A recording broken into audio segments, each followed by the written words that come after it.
আজ রবিবার 20শে বৈশাখ 2025 সালের 4ঠা মে, বৃষভ রাশি, বৃষভ লগ্ন, টরাস সাইনের জাতক জাতিকাদের দিনটি একটু সাবধানতা অবলম্বন করেই অতিবাহিত করতে হবে।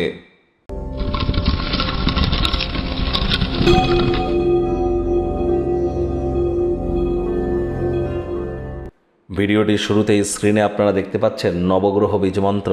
পারলে 9টি গ্রহকেই শান্ত রাখবার জন্য এই নবগ্রহ বীজমন্ত্র প্রতিদিন 108 বার করে জপ করুন। একবার মুখস্থ হয়ে গেলে মাত্র 10 থেকে 15 মিনিট লাগে। এটি মনুষ্য জাতির সৃষ্টি নয়, স্বয়ং ব্রহ্মদেবের সৃষ্টি, যা কখনো অনর্থ হতে পারে না। ভুলভাল উচ্চারণ করলেও কোনো নেগেটিভ ইম্প্যাক্ট পড়ে না। একই সাথে 9টি গ্রহকে শান্ত রাখতে পারছেন, এর থেকে বেটার কিন্তু আর কিছু হতে পারে না। আর যারা চান জীবনে ইমিডিয়েট উন্নতি করতে, ইমিডিয়েট আর্থিক কষ্ট, মানসিক কষ্ট, শারীরিক কষ্ট, পারিবারিক কষ্ট থেকে মুক্তি পেয়ে নিজেদেরকে আর্থিক, সামাজিক, মানসিক, পারিবারিকভাবে ধনধান্যে পরিপূর্ণ করতে চান, নাম ঐশ্বর্যে পরিপূর্ণ করতে চান, তারা আজ থেকে একটানা পার ডে 1080 বার বা 1808 বার আপনারা জপ করুন এই নবগ্রহ বীজমন্ত্র। যতক্ষণ না 1,80,800 বার জপ করতে পারছেন ততক্ষণ করুন। পারলে 2 মাসে কমপ্লিট করে ফেলুন। পার ডে প্রয়োজনে 3 ঘন্টা করে টাইম দিন।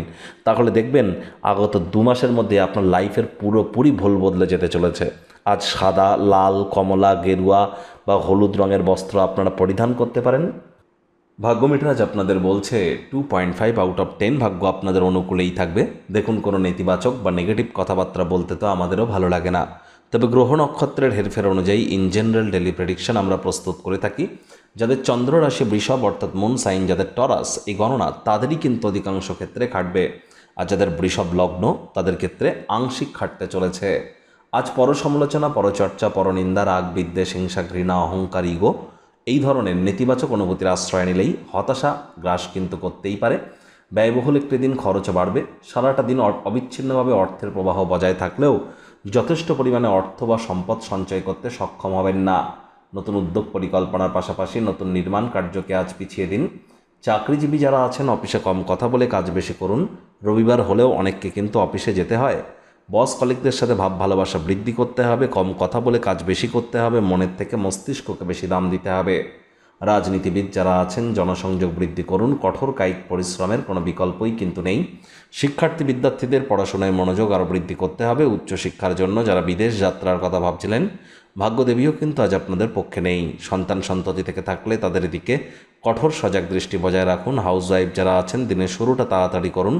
প্রেমিক প্রেমিকা, স্বামী স্ত্রী উভয়ের ক্ষেত্রেই বলবো রূঢ় বাক্যের প্রয়োগ, অশ্লীল ব্যবহার যেন করবেন না। তৃতীয় কোনো ব্যক্তিকে ভুলেও সম্পর্কের মধ্যে যেন প্রবেশ করতে দেবেন না। পাড়া প্রতিবেশীরা বিবাহিত জীবনকে অশান্ত করবার চেষ্টা করতেই পারে, কান পাতলা হলেই কিন্তু ক্ষতি।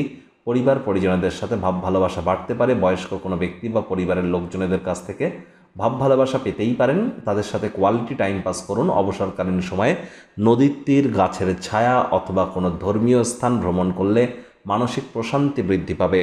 শত্রুপক্ষ, বিরোধী পক্ষ একটু হলেও শক্তিশালী থাকছে।